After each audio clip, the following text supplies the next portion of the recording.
Every year, there's a horror movie that comes out and divides audiences. In 2017, we got It Comes at Night, a quiet psychological horror film that divided audiences and critics. In 2015, we had The Witch. While putting Robert Eggers on everyone's radar, it challenged audiences with its slow burn style and its use of Old English faithful to the time period it took place in. This year, it seems like we've already found that divisive horror flick with Skinamarink. Skinamarink is an analog horror film that tells the story of two siblings who, one night, find that all the doors and windows in their home have disappeared and their parents are missing. The audience isn't then treated by many jump scares or horrifying creatures. Instead, we get a collection of shots over its 100-minute runtime that linger for minutes at a time. We're transported to areas of the home as the plot unfolds and the kids slowly devolve into madness. Or at least that's what I could gather of the film. A lot of it is up to what your interpretation of the movie is. I came into Skinamarink with an excitement I hadn't felt in a while.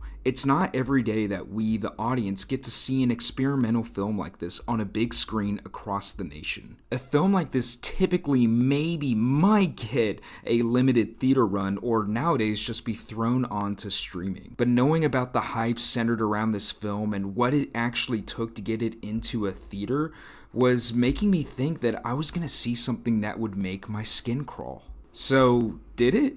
Well, the answer to that is a little complicated. I want to say before I proceed with this video that this movie is extremely divisive. I've been curious about the reception online, and a lot of people seem to fall into one of two camps. One being people that thought it was stupid and pointless, the other being people who call this the scariest movie ever made and say that if you didn't like it, then you didn't get it and or are stupid. Everyone's obviously entitled to their opinions, but I ask that you leave those at the door and hear out my thoughts before you call me an idiot. I have a very complicated relationship with this movie, hence the title of this video, so odds are that no matter what camp you fall into, you may hear something you agree with. But if you want to call me an idiot after, just remember you'll never be as hard on me as I am to myself.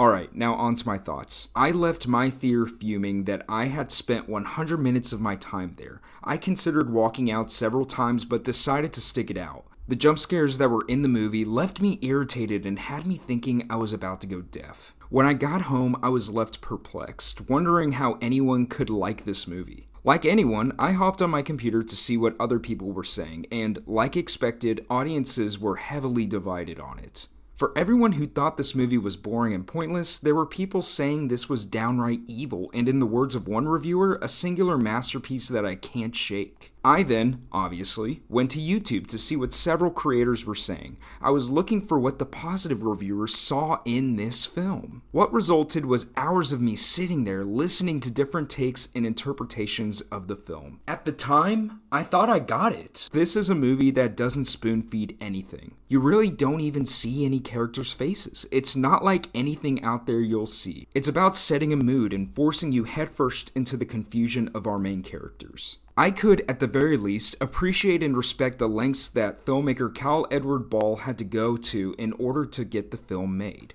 I thought I understood it and just decided, you know what, it isn't for me. And then it was nighttime. I got up in the middle of the night to go grab myself some water and I heard a noise. Suddenly, I was thinking about Skinamarink. I was thinking of the literal darkness of the film, how these children were walking around corners not knowing what was there.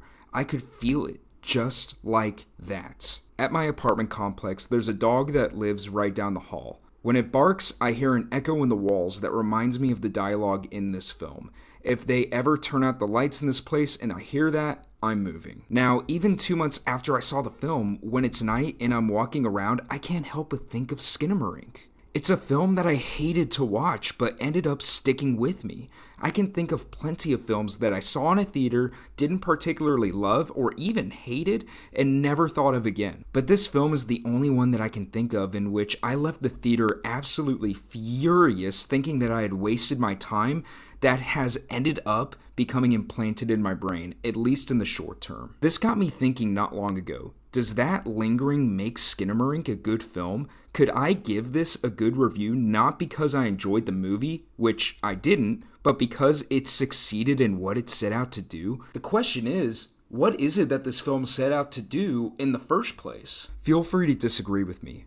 But in my opinion, Skinamarink serves to thrust its audience members into a vulnerable state that everyone can relate to, a feeling of insecurity. In the film, we aren't treated to a clear through line. We don't know what lingers in the darkness. We become that little kid we all once were that didn't know what was lurking around the corner. The movie didn't include an array of elements in it. Therefore, the echo chamber-like sound design, statue-like camera work, and focus on uncertainty in the darkness effectively burrow into your mind. The story of Kyle Edward Ball making this on a shoestring budget of $15,000 in his childhood home only added to the movie for me as well, making me wonder if this was something he thought of as a child, if while making this he was transported to that moment in his life where he was that little kid in these same exact halls. It's such an interesting movie. Even if I choose never to watch it again, I've developed this appreciation for it in the most look at me, I'm artsy way.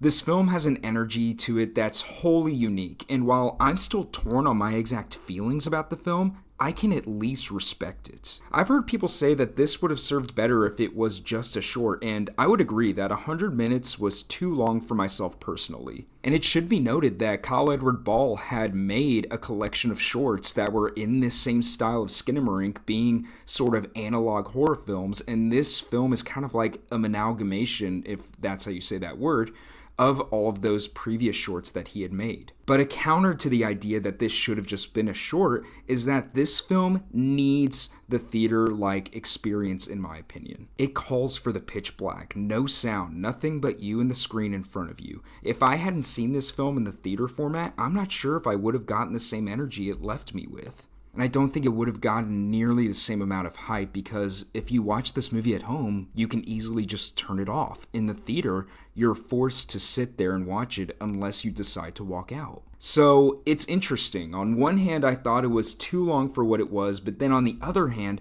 I recognize that the theater format is the best way to get the movie. Love it, like it, hate it. I think that this is a movie that people are going to talk about for a while. It's an experimental horror flick that has a plotline that isn't straightforward and could have plenty of meanings that doesn't really show an actor's face in it. It's a movie that was made for only 15 grand in the director's childhood home, managed to gain a cult following, was released in over 800 theaters nationwide, and made over $2 million.